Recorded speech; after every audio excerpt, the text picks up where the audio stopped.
Hello everyone, welcome to this video. My name is Cosolix. Today we're talking about, did this save BCX? I don't know if that's the title of this video. It's something similar to that. Essentially, I just want to talk about my thoughts about BCX in general and my thoughts of like how the Brawlhalla community has changed from this summer until now, what it's going to look like in the future in terms of like, I wouldn't say motivation, but like optimism in the community. Because I'm not gonna lie, as you guys know, there was a lot of videos talking about the hate of like Brawlhalla in general. Also, don't judge my gameplay, I'm talking while doing this. But Brawlhalla has changed in terms of like the audience's perspective, or like the direct community's perspective on the actual game.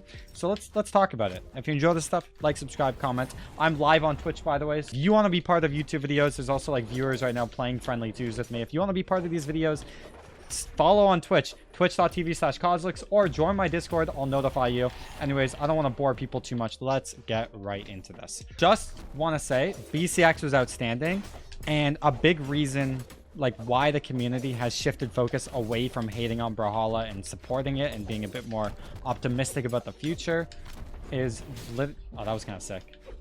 It's literally just because of BCX. BCX, the production was pretty outstanding. Compared to, like, Brawlhalla lands in the past, this was just on a different level. If BCX was mid again, and there were, like, issues, like, let's say if it was at a DreamHack again, and the stage was the same, there's no way people would be, like, as optimistic as they are now. But just because of, like, how much work Brawlhalla Esports puts into it, and there's devs on the team that genuinely care about the community and care about the well-being of players. The future's looking bright, but I do want to say there are a lot of concerns I have as a creator and a pro player. For instance, I'm in a generation of players where a lot of my colleagues are no longer playing this game. They're getting full-time jobs, and they do not have time to like go pro anymore. Oh, I missed that.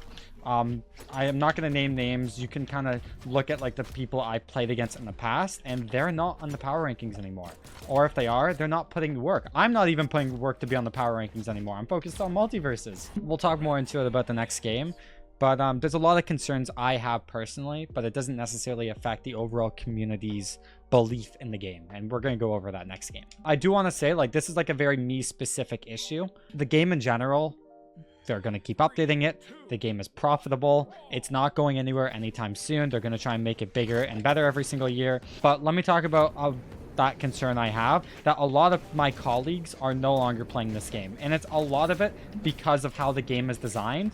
Like, let's be completely honest here. 90 or whatever % of the audience, this game's a party game. Okay, we all play this game because we got into custom lobbies with friends and it was fun. Okay, every time there's new crossovers, there's new game modes, we are playing a party game. We love a party game. And that's fine. This party game can still have esports. It still has competitive integrity. But the guys at the top devs, they don't care necessarily if a pro player is playing their game or not. Pros come and go. At least to a lot of them. Maybe some pros don't. Maybe Sandstorm doesn't come and go. But my point is it's not like other games where they're prioritizing pushing players to like make money and do this for the rest of their life. The only way I'm able to keep on doing this and put time and effort is if I can make enough money for it to be worth it. And it's very tough.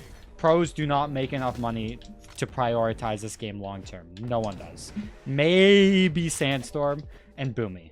Other than that, people are going to be coming and going. And it's completely reliant on if the pros want to make content or not. And also, just in terms of content, it's pretty bad in terms of the Brawl scene. The creator program has no clarity on how to join, no real upside. There's no like creator codes.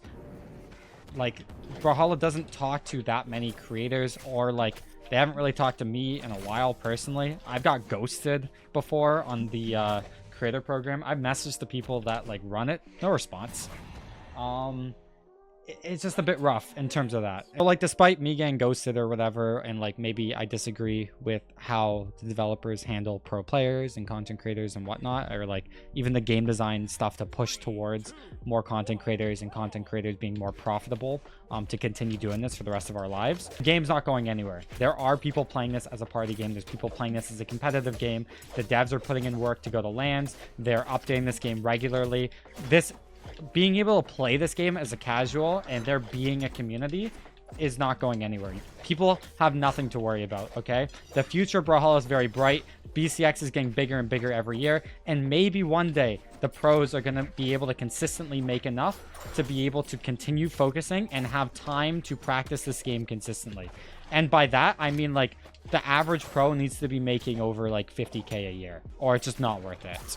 And that's just from, like, tournaments and competing, and, like, also in terms of content creators aren't making that much. Guys like Faze on the Nine, we're not making that. Like, if we take our esports earnings plus any coaching plus our like YouTube and put it all together, it's still barely enough to get by. It's very difficult to do this full time unless you are literally the best player in the world. So the point is that like Brawlhalla's not going anywhere. The future's looking optimistic, but from my perspective as a content creator, there are still issues, and as my perspective as a pro, there's just things that need to change.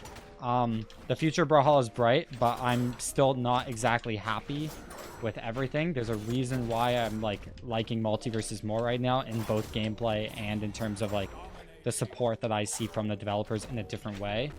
But that doesn't mean that one game needs to take from the other. My overall opinion, I know like some people who are watching this who are more on Twitter think I'm pretty negative about Brawlhalla. And people watching this for the first time don't know anything, but I'm just going to say my overall opinion. Brawlhalla and multiverses are going to grow together. They are two great games that we're going to see grow every single year, maybe for the rest of our lives. We don't even know at this point. As long as people are playing video games, these games are going to be a thing. Maybe Brawlhalla 2.0 comes over. These franchises, especially Brawlhalla, multiverses is still new, are so big that like they're gonna keep going, and the free-to-play model ensures it as like a real sport. Oh wow, I need to clutch this. Okay, let's clutch this. So yeah, that's like my overall opinion, and I'm really looking forward to the future. Being able to see all these people at BCX that know me like put such a smile on my face, and just meeting everyone that I haven't met in person before is like awesome. LAN is different than online, it just is, and it's way better. Okay, so Double BH has a question. Cosolix, do you think that if Brawlhalla makes a lot of lands in 2023, the game will grow massively? No. No matter what lands happen, it's not going to cause the game to exponentially grow in itself. But what it can do is help people go from that casual party game perspective to a more like dedicated perspective. Be like, oh, I want to go to those lands. I want to be the world champion. When it's online, you don't get that, right? It's like when Bugo won the Fortnite World Cup, it inspired a lot of people to want to do the same, including guys like myself, right? When LDZ won, that inspired me and made me go pro. I would not be pro without him winning BCX 2016. But then at that same time, that's like a select few people that really want to like keep going. The biggest thing in my opinion that needs to change is like, I still don't like some game design decisions, like the fact that there's no 1v1 or 2v2 casual queue, or like some like content hub in the game, or like some clear way to turn people into like more partnered creators. They need to push people from that party game to a more dedicated community that wants to improve or that wants to go on YouTube to watch content. It's just like there's a huge divide. I meet so many people that know Brawlhalla, but they just like play it when they're drunk and then like don't care about Brawlhalla content or anything, right? You want to make people care about this game more. You want more people in the community. That's like the biggest thing, which I hope they do over the next couple of years. What's your opinion about the new elo change that starts at 2400? That's good, but it's a band-aid fix. It's just something to make the dedicated players happy so they don't get bad branding. It's not like anything that's going to adjust if new players want to get into this game that much more. Maybe the new rank will get people from Diamond past that, but if you're already Diamond, you probably watched Brawlhalla YouTube and you're enough in the community. It's a band-aid. It's a band-aid for a greater issue that is causing the community to get mad. Do you think that better GUI for tournaments will be better? Oh, for sure. Like, dude, the fact that there's like, okay, if you're a new player, right? If you only play this game as a party game, and I ask you, where's the tournament hub? You're never gonna even know. You don't even know where it is. Like, it's just little things like that. Like, it's here. There's nothing that tells you to click there. It says it's charity stream, exclusive viewership rewards, and then it's here. Like, what? It's just the game design, UI, everything. It needs to be in a way that wants to get their audience, which is casual players, keep catering to them, but try and push them more to dedicated.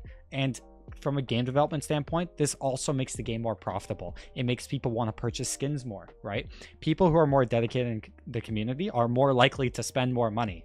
So I don't really understand just focusing only on party game aspect. You want people to turn into people that are inspired by Brawlhalla YouTube, that want to go pro, that want to make cool content, and that kind of stuff. I don't think Brawlhalla does enough to make the community bigger. The general thing about this video is the future is looking very bright. This game is not going anywhere anytime soon.